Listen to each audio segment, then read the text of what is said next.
నమస్తే. Welcome to our channel. ఒక 2-3 days నుంచి చూసినట్టయితే గరికపాటి వారి గురించి ఎన్నో వీడియోలు వేస్తూ ఉన్నారు. అది కరెక్ట్ కాదు అని చెప్పి నేను సొంతంగా ఒక వీడియో చేయడం జరిగింది. నేను ఒక గురువు గారిని వైవీవీఎస్ గిరిరావు గారిని కూర్చోబెట్టి మాట్లాడడం జరిగింది.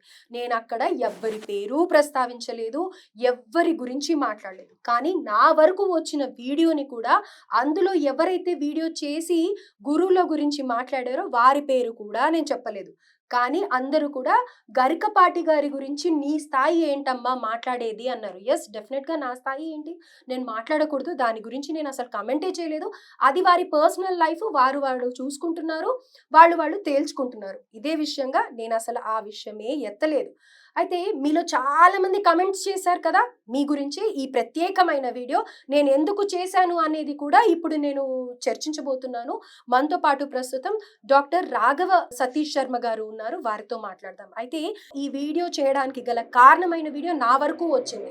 చేయమని చెప్తే నేను ఇంకా ఇది వైరల్ అయ్యేలాగా మనం ఎవరైతే ఇన్ని రోజుల నుంచి ధర్మాన్ని కాపాడుతూ మనకి కొన్ని పూజా విధానాలు తెలియజేస్తూ దేవుళ్ళ గురించి చెప్తూ ఆలయాల గురించి చెప్తూ మన ఆచార వ్యవహారాల గురించి నిజంగా ఇది అని చెప్తూ మనకి జ్ఞానోదయం చేసిన వాళ్ళ గురించి తప్పు పట్టకూడదు అన్న ఉద్దేశంతో నేను ఎవ్వరి పేరు ఎత్తలేదు. సో ఇప్పుడు నేను కొన్ని మాటలు ఏవైతే ఆ వీడియో నన్ను పదే పదే చేయమని చెప్తున్నారో ఆ వీడియోలోని మాటలు వినిపిస్తాను. ఆ స్టోరీ వినిపిస్తాను. అసలు ఇది ఎంతవరకు కరెక్ట్ అనేది కూడా మీరే తెలుసుకోండి. కింద కామెంట్ చేయండి. నా వీడియోలో అన్ని నీ స్థాయి ఏంటమ్మా అని మాట్లాడారు కదా! నిజంగా నా స్థాయి అంత తక్కువే అయితే, వ్యూస్ కోసమే అయితే నేను ఇంకొక రకంగా చేసేదాన్ని. ఇప్పుడు తెలుసుకోండి. నమస్కారం అండి. శుభాశిస్సులమ్మ. తర్వాత మీరే కథ చెప్పండి. చెప్తానండి. కథకి టైటిల్ ముగ్గురు మొనగాళ్ళు. మా ఊర్లో ఒకడు ఉండేవాడు. చదువుకుంటాడని అన్న వదిన దగ్గరికి పంపిస్తే అన్న అమాయకుడు అయితే తెలివిగా వదిన్ని బుట్టలో వేసుకొని లేవ తీసుకెళ్లి వదిన్ని పెళ్లి చేసుకొని కొన్నాళ్ళు కాపురం వెలగబెట్టి ఆ తర్వాత ఆ వదిన అయిపోయిందో ఇంకొక పెళ్లి చేసుకొని ఇది ఫస్ట్‌ది మీకు అర్థమైంది. ఫస్ట్ మునగాడు గురించి. పిల్లలే గాని అది పుట్టే గొడవ. నా పుట్ట ఏమైంది? బట్టల కేటగిరీ ఆమెను తెచ్చుకొని మా అమ్మ చోట ఇంకొక లంపటాన్ని ఉంచుకొని అది చాలక నాకు అనుష్క తమన్నా నా భార్యకి మగపిల్లలు పుట్టలేదు అని ట్రైబల్ కేటగిరీ ఆమెను తెచ్చుకొని మాయమాటలు చెప్పి పెట్టుకొని తర్వాత ఆవిడ గర్భం దాల్చిన తర్వాత వాళ్ళ పెద్దవాళ్ళు తెలుసుకొని వచ్చి ఆ రోజుల్లో ₹1,00,000 సెటిల్మెంట్ చేసుకొని ఆమెను తీసుకెళ్లి కడుపు వాష్ చేయించారు. ఆ తర్వాత ఇంకొకటి, ఇది రెండో వారి గురించి అయిపోయింది. ఆ కాల్ రికార్డు విని నాకు తల దిమ్మ తిరిగిపోయింది.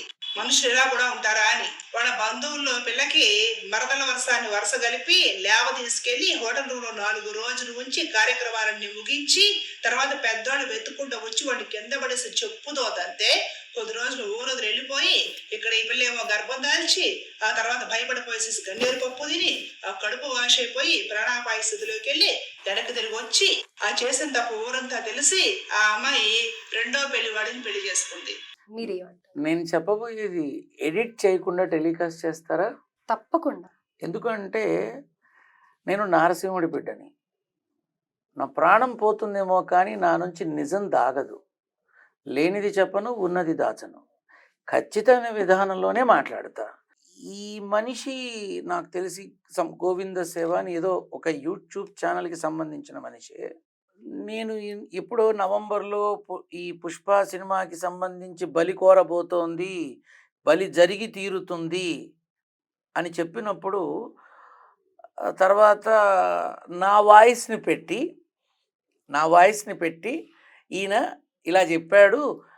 అదేంటి బలి కోరుతుంది, అయినా సినిమాలు బలి కోరడం ఏంటి, దానికి ముహూర్తాలు ఏమిటి అని ఒక పందాలో మాట్లాడింది. సహజంగా సినిమా మొదలుపెట్టేటప్పుడు ముహూర్తపు షాట్ కూడా ముహూర్తం తీసుకొని దేవుడి పటాలు పెట్టి అక్కడి నుంచి తీసుకొని వెళ్ళి చక్కగా చేస్తారు. ఇది అందరికీ తెలిసిన విషయమే. పాపం ఈ ఆడబిడ్డకి తెలియదు కానీ నాకు నన్నప్పుడు కామెంట్ చేసింది. కాకపోతే నేను ఆ మనిషికే విషయాన్ని తెలియపరచండరా, అది కూడా నా బిడ్డే అని చెప్పా. ఏమిటి అంటే, పిచ్చి తల్లి నా గొంతుకి బ్రహ్మానందం గారి బొమ్మ పెట్టింది. మహానుభావుడు, గొప్ప తెలుగు లెక్చరరు, 1000 సినిమాలకి పైన చేసినటువంటి అపర చాణుక్యుడు, సవ్యసాచి, ఆ నవరస నటనా చక్రవర్తి, అంతటి గొప్పవాడి ఫోటో నా వాయిస్కి పెట్టి ఆయన పరువు తీసిందిరా. ఆ అమ్మాయికి చెప్పండిరా, నా మొహం పెట్టుకోమనండిరా. ఏమవుతుంది? నా మొహం పెట్టుకుని నన్నే కామెంట్ చేయమనండి. నా వాయిస్‌కి అంతటి మహానుభావుడి ఫోటో పెట్టి ఆయన్ని అవమానించొద్దని చెప్పండి రా అని నేనే విషయాన్ని తెలియపరిచా. ఇప్పుడు ఈ గోవింద సేవ అనే విధానంలో ఏదో ఇలా కొన్ని రెమెడీస్ మరి అవన్నీ చక్కగా ఆలోచించి చేస్తే ఎవరి ఇంట్లోనూ దరిద్రం ఉండదుగా. మరి ఆమె చెప్పినవన్నీ చేసిన దరిద్రం అలానే తాండవిస్తోంది గురువుగారని నా దగ్గరికే వచ్చిన వాళ్ళు ఎంతమంది ఉన్నారు. ఆమె ఏదో కొన్ని రెమెడీలు చెప్పింది, సంతోషమే. ఎవరికి తెలిసిన జ్ఞానాన్ని వాళ్ళు ప్రదర్శించి తద్వారా వాళ్ళ యొక్క వ్యక్తిగతమైనటువంటి కీర్తిని సంపాదించుకోవడంలో తప్పు లేదు. కానీ ఆ క్రమంలో ధర్మం తప్పి ప్రవర్తిస్తే మాత్రం దైవం క్షమించదు. ఖచ్చితంగా చెప్తున్నా. ఇప్పుడు నన్ను నానా మాటలు మాట్లాడినా నాకొచ్చే నష్టం లేదు. ఇప్పుడు నన్ను ఒకళ్ళు తిట్టారు కామెంట్లో, వాళ్ళు నన్ను తిట్టినందుకు నాకు బాధ వెయ్యదు. నన్ను ఆ రకమైన పరమ నీచపు పదజాలం మాట్లాడినా నాకు బాధ వెయ్యదు. నాకు వాళ్ళకి నా మీద కలిగిన కోపం కనపడదు. అవతల వాళ్ళ మీద ఉన్న ప్రేమ కనపడుతుంది. వీళ్ళకి వాళ్ళ మీద ఎంత ప్రేమ లేకపోతే నన్ను కోపడ్డాడురా, బంగారం రావాడు అని అనుకుంటా. అలాగే ఈ పిల్ల కూడా బ్రహ్మానందం గారి ఫోటో పెట్టి నా వాయిస్ పెట్టింది. ఎందుకు? అదేదో గూగుల్లో కొడితే నా మొహమే వస్తుందిగా, నా మొహం పెట్టు. తిట్టేవాడు తిడతాడు, పొగిడేవాడు పొగుడుతాడు. కానీ అటువంటి పెద్ద మనిషిని అవమానం చేసి చాలా పెద్ద తప్పు చేసిందని నేను బాధపడి బ్రహ్మానందం గారికి అయ్యా మన్నించండి అని మనసులోనే అనుకున్నా. ఓకే అమ్మా, ఇప్పుడు నువ్వు వినిపించావు. అసలు గరికపాటి వారైనా వద్దిపర్తి గారైనా నండూరి వారి వ్యక్తిగతమైన జీవితాల్లో వెళ్ళి మాట్లాడడానికి అర్హత ఉందా? కన్నావా, పెంచావా, లేదు నువ్వు పుట్టావా వాళ్ళకి, లేదు నీకు ఏ రకమైనటువంటి కుటుంబ సంబంధం ఉందా? అమ్మ నేను ఒక్క మాట చెప్తాను, చాలా జరిగినాయి మన సమాజంలో గతించిన 30-40 సంవత్సరాలుగా. అంటే నాకు ఊహ తెలిసినప్పటి నుంచి ఎన్నో జరిగినాయి. ఏదన్నా ఆగిందా? ఏదన్నా ఆగిపోయిందా? ఏదన్నా కనుమరుగైపోయిందా? ఇలాంటివి కనుమరుగైపోతాయి. ఖచ్చితంగా చెప్తున్నా. ఎవరికి టైం లేదమ్మా ఇవన్నీ పట్టుకొని ఊగి వాటి గురించి మాట్లాడుకునే అవకాశం కానీ టైం కానీ ఎవరికీ లేదు. ఇవాళ అయిపోయిందో తీసే వాట్ నెక్స్ట్ అంటున్నారు ఈ రోజుల్లో అదే అంటున్నారు. కానీ ఇప్పుడు గరికపాటి వారు వీరు ఏవైతే ప్రవచనాలు చెప్పారో దాని మీద నీ విధానం చెప్పు, నీ ఆలోచన చెప్పు. ఇలా చెప్తే బాగుండేదేమో, అలా చెప్తే బాగుండేది. ఎవరెందుకమ్మా, నేనే చెప్పా గరికపాటి ప్రవచనాలప్పుడు పుష్ప అనే సినిమా గురించి ఒక స్మగ్లర్ని గొప్పగా చూపిస్తారా, ఒక స్మగ్లర్ అదా ఇదా అని చెప్పి నానా మాటలు మాట్లాడితే వెంటనే నేను తగులుకున్నా. అయ్యా మహానుభావ, ఎలా మాట్లాడుతున్నావు? సినిమాని సినిమాగా చూడు నువ్వు, అంతే. మరి ఆనాడు కాలంలో రావణాసురుని సీత ఎత్తుకొచ్చాడు, ఎందుకు తప్పు పట్ల?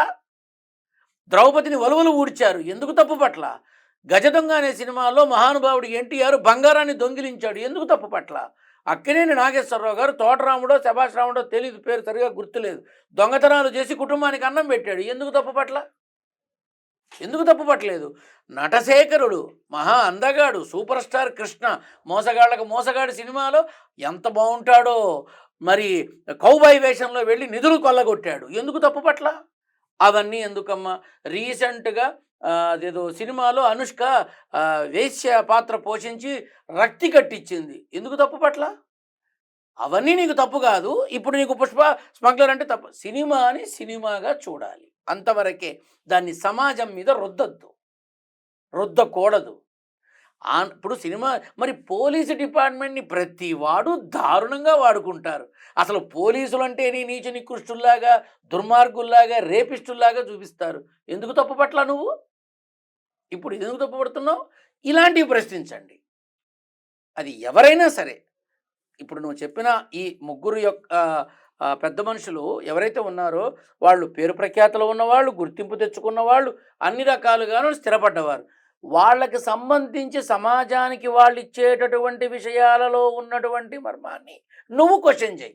తప్పైతే తప్పని, ఒప్పు అయితే అభినందించు. అంతేగాని వీడు అక్కడికి వెళ్ళాట ఒక స్త్రీ ఇంకో స్త్రీ గురించి అంత నీచంగా మాట్లాడడం అనేది ఎంతవరకు ధర్మం? గోవింద సేవ అని పేరు ఎందుకు? నా మందల సేవ అని పెట్టుకో, కరెక్ట్గా ఉంటుంది.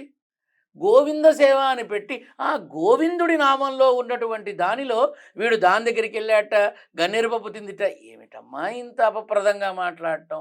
ఒక స్త్రీని మనకు అనవసరం, చూసావా, వెళ్ళామా, ఆ కార్యక్రమంలో ఉన్నప్పుడు నువ్వేమన్నా పక్కనే ఉన్నావా, లేదు వాళ్ళతో కలిసి జీవన ప్రయాణం చేసావా, నువ్వెలా మాట్లాడుతావు?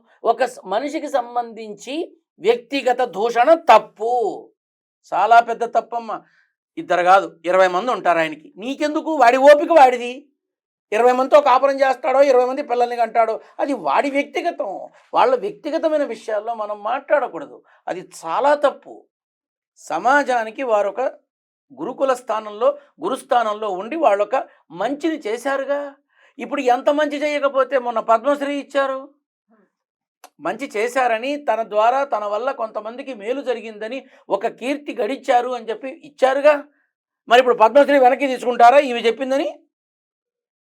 ఈమె చెప్పిందని ఇచ్చిన గౌరవాన్ని లేదు అని అందరూ వచ్చి వాళ్ళు కప్పిన చాలా వాళ్ళు తీసుకెళ్తారా? మనం కాస్త ఆలోచించి మాట్లాడాలి. ఒక మనిషికి అందులో ఈమె మరి ఈ మన అమ్మాయి అంటే ఒకటమ్మ, అందరూ నా బిడ్డలే. ఆడదానిలో అమ్మని చూస్తా, నా ఆలిలో ఆడదాన్ని చూస్తా. మా అమ్మ నేర్పింది. అసలు ఏ రకంగా మాట్లాడుతున్నారు? ఇలా ఎందుకు నిందలు వేస్తున్నారు? వ్యక్తిగతమైన జీవితాల్ని ఎందుకు బయటికి, అంటే నలుగురు చూస్తారనా, 4 రూపాయలు వస్తాయనా, లేకపోతే నలుగురిలో పేరు ప్రఖ్యాతులు ఉమ్మేస్తారు రేపు బయట కనబడితే. నువ్వు ఆడదానివేనా, ఇంకొక ఆడదాని జీవితాన్ని రోడ్డున పెడుతున్నావని ఉమ్మేస్తారు. ఈ బిడ్డ చేస్తున్న తప్పేమిటంటే, అన్నీ చక్కగా చెబుతోంది, అంతా బాగుంది, కానీ పరుల వ్యక్తిగతమైన విషయాలు మాట్లాడడంలో నీకున్న స్వార్థం ఏమిటి? నా క్వశ్చన్. అంటే దానివల్ల ఎవరన్నా చెప్పారా, నువ్వు ఇలా బాగా మాట్లాడు, బాగా చెప్పు, నీకు ఆల్రెడీ ఉన్నారు కదా, నీకు ఇంత ఇస్తామని ఎవరన్నా చెప్పారా? కక్కిన కూటికి ఆశపడి మనల్ని మనం అమ్ముకోకూడదమ్మా. భగవంతుడి యొక్క ఇచ్చినటువంటి మానవ జన్మ చాలా గొప్పది. కుదిరితే మంచి చెయ్యి, లేకపోతే కామ్గా ఉండు. అంతేకాని ఇప్పుడు ఇది చెప్పారు కదా, ఇప్పుడు ఈ ముగ్గురు గురించి ఈ రకంగా మాట్లాడారు కదా, పని పాట వదిలేసి అంతా దీని గురించి ఆలోచిస్తారనుకుంటున్నావా? అంత టైం లేదమ్మా ఎవరికి. వాట్ నెక్స్ట్ ఏమొస్తుందని చూస్తారు. అంటే ఇప్పుడు గరికపాటి గారి గురించి కూడా జరుగుతున్న దాన్ని ఏ విధంగా చూడాలి? అమ్మ, గరికపాటి గారి గురించి కూడా ఏదో ఈ మధ్య వింటున్నాను. మనకెందుకమ్మా అది? ఇప్పుడు అది వ్యక్తిగతం, అది ఆయన వ్యక్తిగతం.